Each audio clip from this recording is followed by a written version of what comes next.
BJP MLA ఒక big bomb పేల్చారు. మెగా కంపెనీని బ్యాన్ చేయాలంటూ ఆయన చెప్పుకొచ్చారు. Paidi Rakesh Reddy BJP MLA Megha company పైన సంచలన వ్యాఖ్యలు చేశారు.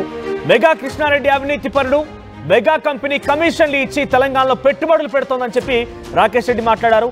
మెగా కంపెనీని బ్యాన్ చేయాలని చెప్పి ఆయన డిమాండ్ చేశారు. సో మెగా కంపెనీ ఇప్పటికే తెలంగాణ రాష్ట్రంలో 4 కాంట్రాక్టులు సాధించింది. అది ఏకంగా కొడంగల్ లిఫ్ట్ ఇరిగేషన్ సంబంధించిన అంశంలో కానివ్వండి, గతంలో కాళేశ్వరం ప్రాజెక్టుకు సంబంధించి కానివ్వండి, ఇతరత్ర ప్రాజెక్టులు కూడా ఇంకా కొనసాగిస్తోంది. మెగా తెలంగాణని దోపిడీ చేస్తోంది, మెగా తెలంగాణని దోచుకుంటోందని చెప్పి గతంలో ప్రతిపక్షంలో ఉన్నప్పుడు ముఖ్యమంత్రి రేవంత్ రెడ్డి కూడా మాట్లాడుకొచ్చారు. ఆయన పీసీసీ హోదాలో ఉన్న సమయంలో కూడా. సో అవన్నీ కూడా ఇప్పుడు బేఖాతరయ్యాయి. ఇప్పుడు ప్రజెంట్ మెగా కంపెనీతో మరోసారి కాంగ్రెస్ పార్టీ ప్రభుత్వం కూడా వంత పాడుతోందని బీజేపీ ఎమ్మెల్యే పాడి రాకేష్ రెడ్డి మాట్లాడుకొచ్చారు. మెగా కంపెనీ ఏ ప్రభుత్వం ఉన్నా ప్రభుత్వానికి తాయిలాలు ఇవ్వడం, ఇక్కడ కాంట్రాక్టులు చేపట్టి దోపిడీ చేయడమే లక్ష్యంగా ముందుకు వెళ్తోంది. కాబట్టి మెగా కంపెనీ తప్పనిసరిగా బ్యాన్ చేయాల్సిందే అని చెప్పి కూడా ఆయన చెప్పుకొచ్చారు. ఏకంగా ఇటీవల కాలంలో కాగ్ నివేదిక కూడా వచ్చింది. కాళేశ్వరం కాగ్ నివేదికలో కూడా మెగా కృష్ణారెడ్డికి సంబంధించి అవినీతి బట్టబయలైంది.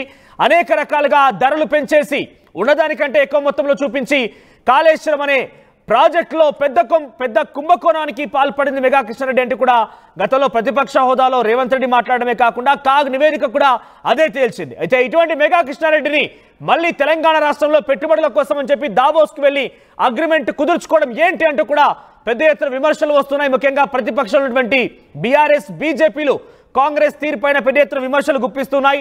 15,000 రూపాయల పెట్టుబడిని ఇక్కడ పెట్టబోతున్నామంటూ మెగా కృష్ణారెడ్డితో దావోస్కు వెళ్ళినటువంటి ముఖ్యమంత్రి రేవంత్ రెడ్డి, ఐటీ మంత్రి శ్రీధర్ బాబులు ఒప్పందం కుదుర్చుకున్నారు. అయితే ఈ ఒప్పందం పైన పెద్ద ఎత్తున విమర్శలు వస్తున్నాయి. నిన్న ప్రజాశాంతి పార్టీ అధ్యక్షుడు కేఏ పాల్ కూడా ఇదే విషయాన్ని చెప్పుకొచ్చారు. ఏకంగా మెగా కంపెనీ అవినీతిని త్వరలో బట్టబయలు చేయబోతున్న ఆధారాలతో సహా బయట పెడతానని చెప్పి ఆయన చెప్పుకొచ్చారు.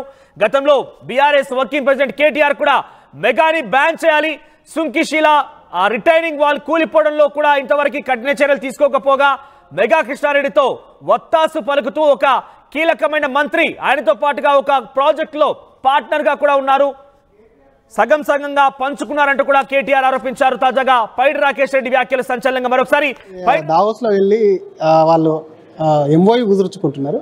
ఇక్కడే ఉన్నటువంటి చాలా చోట్ల వాటి మీద కూడా చర్చ జరుగుతుంది. గతంలో ఆ కాంట్రాక్టర్ పైన ఆ కాంట్రాక్టర్ మీదే మాట్లాడి ఇప్పుడున్న కాంట్రాక్ట్ ఇవ్వడమే కాకుండా కొత్తగా కూడా ఒప్పందాలు జరుగుతుంది. దాన్ని ఎట్లా చూస్తారు అంటే అప్పుడు 8%, ఇప్పుడు 14% కమిషన్లే. కాబట్టి నేను కూడా చెప్తున్నాను, ఇప్పుడు అంతేందుకు ఇప్పుడు మీ ఆర్టీవీ రవిప్రకాష్ని తీసుకుపోయి స్విట్జర్లాండ్లో ఒప్పందం చేసుకుంటే అయిపోయాయి. ఆర్టీవీ రవిప్రకాష్కి స్విట్జర్లాండ్లో ఓటమి అవసరం ఏమున్నది? ఇప్పుడు మెగా కృష్ణారెడ్డికి ఈయన ఉంటాడు కదా బంజారాహిల్స్లో, గీడ సంతకం పెట్టుకుంటే అయిపోయి. రేవంత్ రెడ్డి ఆయన ఇల్లు కలిపి ఎంత దూరం ఉంటుందో నాకు తెలిసి ఒక 2 నిమిషాలు, దానికి స్విట్జర్లాండ్ పోవాలా? ఇది ప్రజలని మోసం చేయడానికి. అవి ఎటువంటి పెట్టుబడులు కావు, ఒక మోసపూరిత ఎంఓయూలు. అవి చూద్దాం వాళ్ళు దాంట్లో ఏమేమి కుట్రలు దాగి ఉన్నాయి, ఏమేమి అవినీతి దాగి ఉంది. సరైన సమయం వచ్చినప్పుడు సరైన కేంద్ర దర్యాప్తు సంస్థలను దించుతాం. మెగా మీద లేకపోతే ప్రభుత్వం మీద? మెగా అయితే మెగా, ఇంకేదైనా అయితే ఇంకేదైనా. మెగా అంటే ఏంది మన రతన్ టాటా పోలేదు ఎట్లా పాపం పెద్ద ఆయన, అంత గౌరవనీయుడు నిజాయితీ పరుడు. మెగా అంటే ఏంది అసలు? ఒక మామూలు మనిషి రోజు శక్తితో మెగా అయిండు. మెగా నిజాయితీ కూడా ఉన్నది, మెగా ఉంటుంది. దాని గురించి అంత పెద్ద మెగా గురించి మాట్లాడే అవసరం లేదు. ఇదే మెగా గతంలో కట్టినటువంటి ప్రాజెక్టు కూలిపోయే ఆయన నాణ్యత లేదన్నారు. మరి దానికే ముఖ్యమంత్రి ఆయన మీద విచారణ చేస్తామంటారు. ఆయనకే ఇవ్వడం అనుకున్నటువంటి మతలాబ్ ఓన్లీ కమిషన్లేనా, ఇంకేమైనా వాటాలు? ఓన్లీ కమిషన్ మాత్రమే, అవినీతి మాత్రమే. ఆయనకు రేవంత్ రెడ్డి గారికి ఇప్పుడు కూడా 24 సార్లు అపాయింట్మెంట్ ఇవ్వట్లేదు. అక్కడ రకరకాల రాహుల్ గాంధీ కూడా మొన్న ఎవరు చెప్తున్నారు, మీ మీడియా మిత్రులే సర్వే చేస్తున్నారని. అంటే ఆ సర్వే వల్ల వచ్చిన ఇబ్బందులు కావచ్చు, ఢిల్లీకి పంపాల్సిన సంచులలో కావచ్చు, దాని గురించి స్విట్జర్లాండ్ ఒప్పందం అనేది నాటకం తెరలేపారు. దాంట్లో ఎన్ని వేల కోట్ల అవినీతి ఉంది, అవినీతి సొమ్ము ఎడ్డుపోతుంది అనేది తర్వాత కాలంలో మనకు తెలుస్తుంది. తెలియకపోతే తెలిసినట్లు చేస్తారు. ఇక్కడ ఉన్నటువంటి చాలా కంపెనీలతో కూడా దావోస్లో వెళ్ళి వాళ్ళు ఎంఓయూ కుదుర్చుకుంటున్నారు. ఇక్కడే ఉన్నటువంటి చాలా చోట్ల వాటి మీద కూడా చర్చ జరుగుతుంది. గతంలో ఆ కాంట్రాక్టర్ పైన ఆ కాంట్రాక్టర్ మీదే మాట్లాడి ఇప్పుడున్న కాంట్రాక్ట్ ఇవ్వడమే కాకుండా కొత్తగా కూడా ఒప్పందాలు జరుగుతుంది. దాన్ని ఎట్లా చూస్తారు?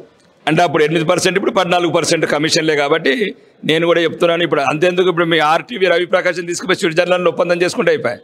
ఆర్టీవీ రవిప్రకాష్కి స్విట్జర్లాండ్లో ఓటమి అవసరం ఏమున్నది? ఇప్పుడు మెగా కృష్ణారెడ్డికి ఈయన ఉంటాడు కదా బంజారాహిల్స్లో, గీడ సంతకం పెట్టుకుంటే అయిపోయి. రేవంత్ రెడ్డి ఆయన ఇల్లు కలిపి ఎంత దూరం ఉంటుందో నాకు తెలిసి ఒక 2 నిమిషాలు, దానికి స్విట్జర్లాండ్ పోవాలా? ఇది ప్రజలని మోసం చేయడానికి. అవి ఎటువంటి పెట్టుబడులు కావు, ఒక మోసపూరిత ఎంఓయూలు. అవి చూద్దాం వాళ్ళు దాంట్లో ఏమేమి కుట్రలు దాగి ఉన్నాయి, ఏమేమి అవినీతి దాగి ఉంది. సరైన సమయం వచ్చినప్పుడు సరైన కేంద్ర దర్యాప్తు సంస్థలను దించుతాం. మెగా మీద లేకపోతే ప్రభుత్వం మీద? మెగా అయితే మెగా, ఇంకేదైనా అయితే ఇంకేదైనా. మెగా అంటే ఏంది? ఏంది మన రతన్ టాటా పోలేదు ఎట్లా పాపం పెద్ద ఆయన అంత గౌరవనీయుడు నిజాయితీ పరుడు మెగా అంటే ఏంది అసలు ఒక మామూలు మనిషి రోజు శక్తితో మెగా అయిండు మెగా నిజాయితీ కూడా ఉన్నది మెగా ఉంటుంది దాని గురించి అంత పెద్ద మెగా గురించి మాట్లాడే అవసరం లేదు ఇదే మెగా గతంలో కట్టినటువంటి ప్రాజెక్టు కూలిపోయే ఆయన నాణ్యత లేదన్నారు మరి దానికే ముఖ్యమంత్రి ఆయన మీద విచారణ చేస్తామంటారు ఆయనకే ఇవ్వడం అనుకున్నటువంటి మతలాబు ఓన్లీ కమిషన్లేనా ఇంకేమైనా వాటాలు ఉన్నాయి ఓన్లీ కమిషన్ మాత్రమే అవినీతి మాత్రమే ఆయనకు రేవంత్ రెడ్డి గారికి ఇప్పుడు కూడా 24 సార్లు అపాయింట్మెంట్ ఇవ్వట్లేదు అక్కడ రకరకాల రాహుల్ గాంధీ కూడా మొన్న ఎవరు చెప్తున్నారు మీ మీడియా మిత్రులే సర్వే చేస్తున్నారని అంటే ఆ సర్వే వల్ల వచ్చిన ఇబ్బందులు కావచ్చు ఢిల్లీకి పంపాల్సిన సంచులలో కావచ్చు దాని గురించి స్విట్జర్లాండ్ ఒప్పందం అనేది నాటకం తెరలేపారు దాంట్లో ఎన్ని వేల కోట్ల అవినీతి ఉంది అవినీతి సొమ్ము ఎటు పోతుంది అనేది తర్వాత కాలంలో మనకు At KL, we help you turn your interests into skill sets.